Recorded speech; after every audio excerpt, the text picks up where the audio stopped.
Hey, everybody, and welcome to the Blue Heart Podcast.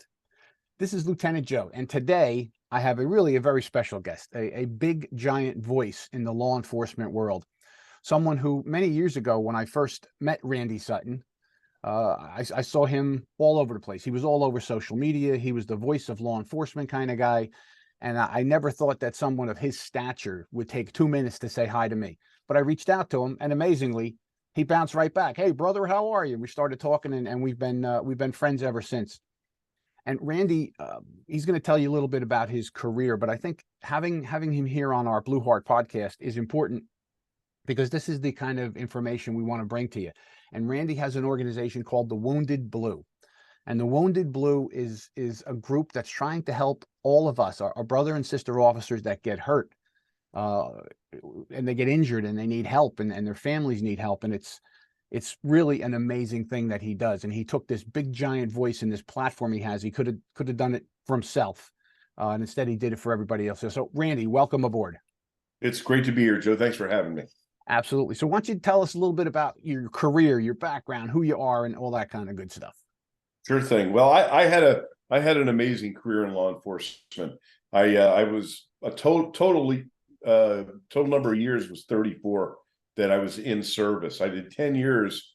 I began my career in the state of New Jersey in a small town called Princeton, where the university is, and that was my hometown. Got hired at the unbelievable age of 19. They had changed the age of majority from 21 to 18, and I slipped in there and became a cop at the ripe old age of 19. Was trained at the New Jersey State Police Academy and did 10 years, leaving when I was a detective because I was just bored working in a small town, and joined the Las Vegas Metropolitan Police Department, started all over again, going through the academy, be in my rookie years again, to go through field training, and began my career all over, and did 24 years with the Las Vegas Metropolitan Police Department, retiring as a lieutenant. And the story of my retirement, I'll tell you in just a minute, because it's germane to this conversation today. But I did a lot of other things along the way, Joe. I've written 4 books. I have a 5th one coming out here in a couple months called Rescuing 911, The Fight for America's Safety. And been in a bunch of movies, TV shows. I was one of the most featured officers on the TV show Cops. Got in the Screen Actors Guild when I acted in a part where I played a policeman named Randy in the movie Casino, and I've been doing acting in movies and TV ever since. But the most important thing that I've done is the creation of the nationwide charity organization called the Wounded Blue. And the Wounded Blue is the national assistance and support organization for injured and disabled law enforcement officers. We've helped more than 14,000 police officers in the last 4 years, which is an astounding number. And my entire team is made up of police officers who have been shot, stabbed, beaten, run over, screwed up and screwed over, and yet they continue to serve. I have some of the most amazing people that work on my team that are literally saving lives. So the Wounded Blue is a nationwide organization, and we recognize injuries as either physical or emotional and psychological, and we help both.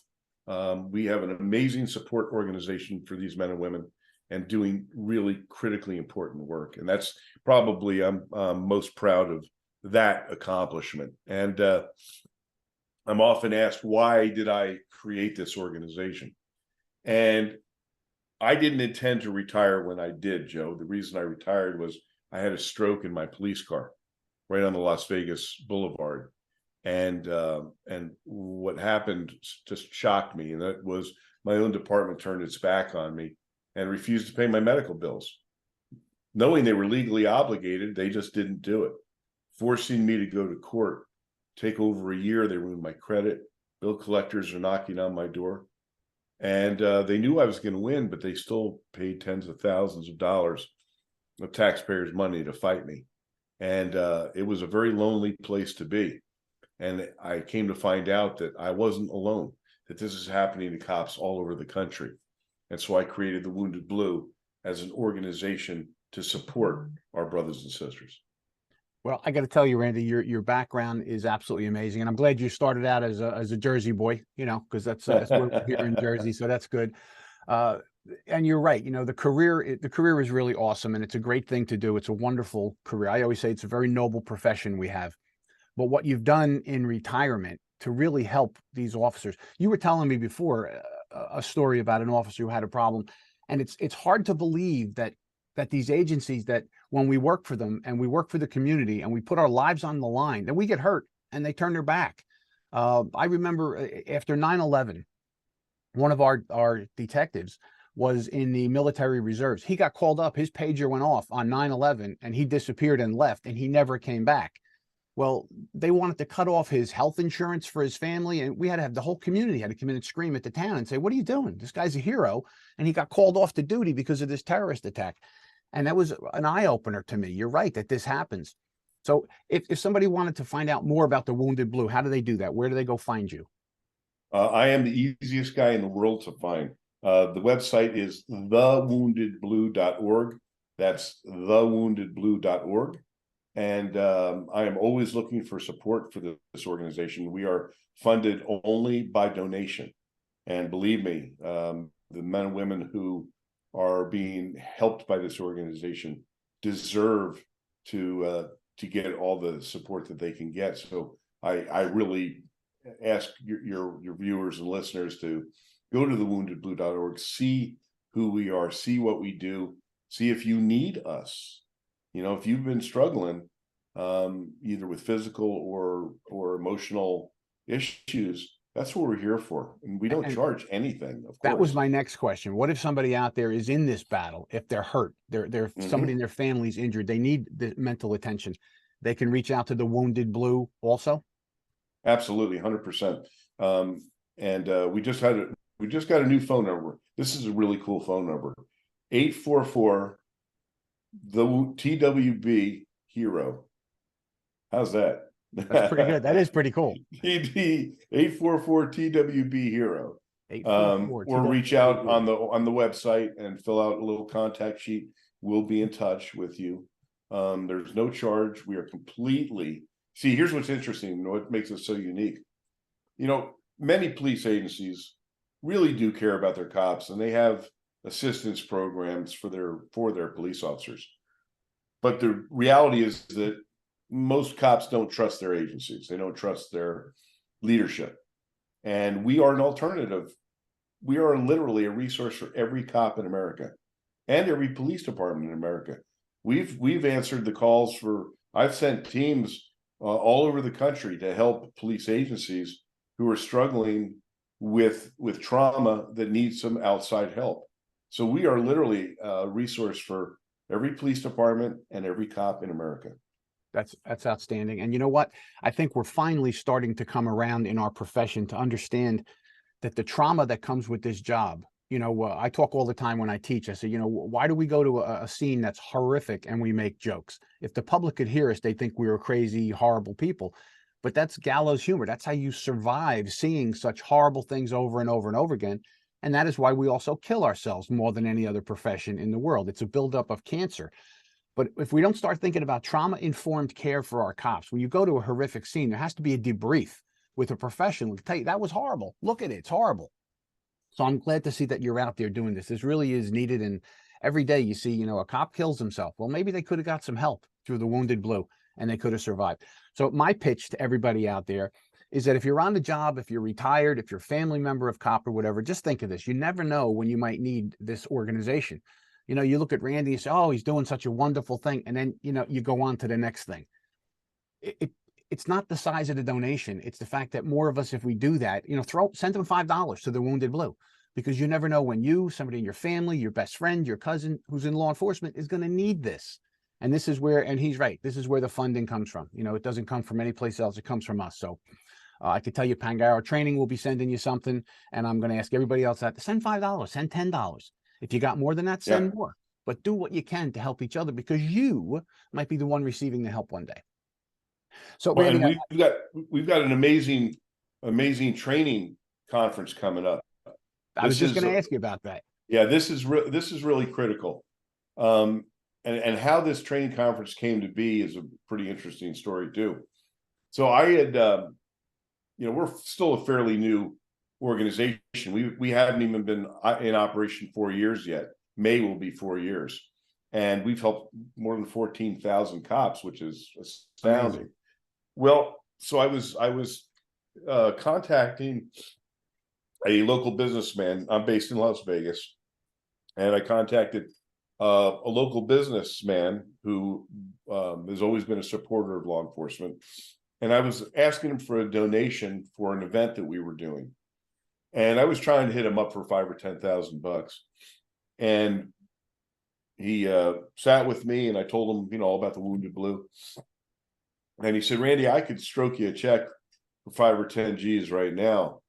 But what would it look like if you were able to create something that would prevent police officers from being injured? What would that look like? And I happen to already have this in my brain, because this was kind of like a fantasy of mine, if you'll excuse that word. And that was to create a training program which would save police officers' lives. And this man, Guy Martin from the Martin Harris Construction Company, I told him, here, I've already got the idea. I said I would create a training program that envelops every part of surviving a law enforcement career, physically, of course, tactically, of course, but emotionally and psychologically, relationships, financially, spiritually. I said I would tackle all of those aspects and put them in one training conference. And he said, what do you think that would look like financially? And I only took a guess. I said, I'm going to guess $50,000. I was way wrong, by the way. It was a lot more than that. But I gave him a figure, and he made it happen. That was our first annual National Law Enforcement Survival Summit. Kevin Gilmartin was there. I mean, I had just the most incredible instructors. And now we're having our third annual National Law Enforcement Survival Summit. Guy Martin is still heavily involved with me, helping to support it financially.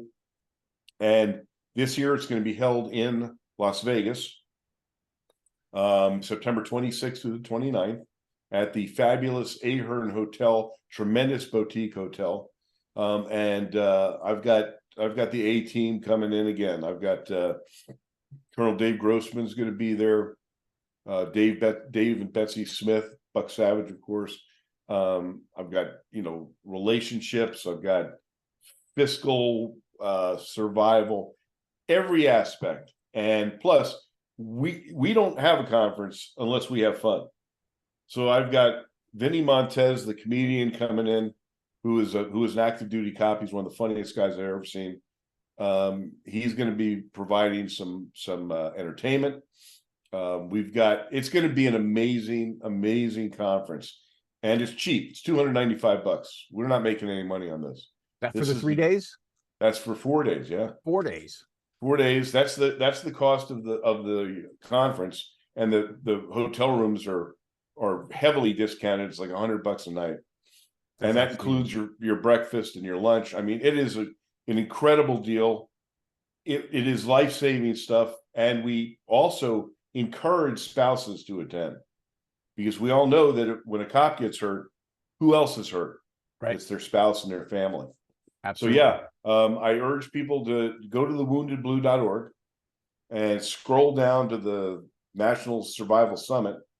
Click that button and register now, because we limit this to only 250 people, and we like to keep it small because there's so much information. And you've been a police trainer for years and years, Joe. You know that sometimes some of these training conferences, they're so big you can't get any personal attention, and we want to keep it intimate for that. Well, I think that's, again, just astounding to me, Randy, how you're using your platform and your abilities to do the right thing. So the Ahern Hotel in Las Vegas, I mean, if you want to go somewhere, I was there not too long ago for a conference, and it's a cool city. It's a lot of fun. So I think you should all take a good look at that.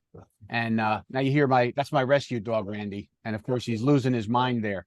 But I want to thank you and Well, tell you, bring hey, him in, bring him in, bring him in. Let him make an appearance. I might have to. Let's see if I can get him to come.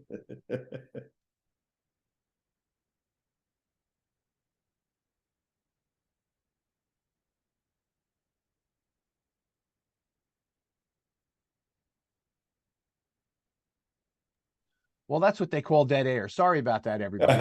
Arthur, the rescue dog, we rescued him, and he's letting me know the mailman is here who might want to kill me. So he's letting us know. That's why he interrupts us like that. So what I was saying is this conference is the 26th through the 29th of September of 2023. It's in Las Vegas. It's a great place. $295 for a conference is nothing. So get yourself out there a day early, or stay a couple days late, and enjoy the city on top of it. But Randy, I can't thank you enough. The last thing I want to talk about is I want to get into your career at some point, get you back on here. But one of the things that I always found interesting looking at that is we do a segment on our program here. We're going to be calling it Tales from the Road. And this is where we get to just tell good cop stories. And I'm sure you got quite a few, having Las Vegas as your home base. So before this dog drives us all crazy, thank you for being here, Randy. Remember, the Wounded Blue. Thank you, Arthur. Woundedblue.org. All right, everybody. Thank you. I'll catch back up with you in a few minutes.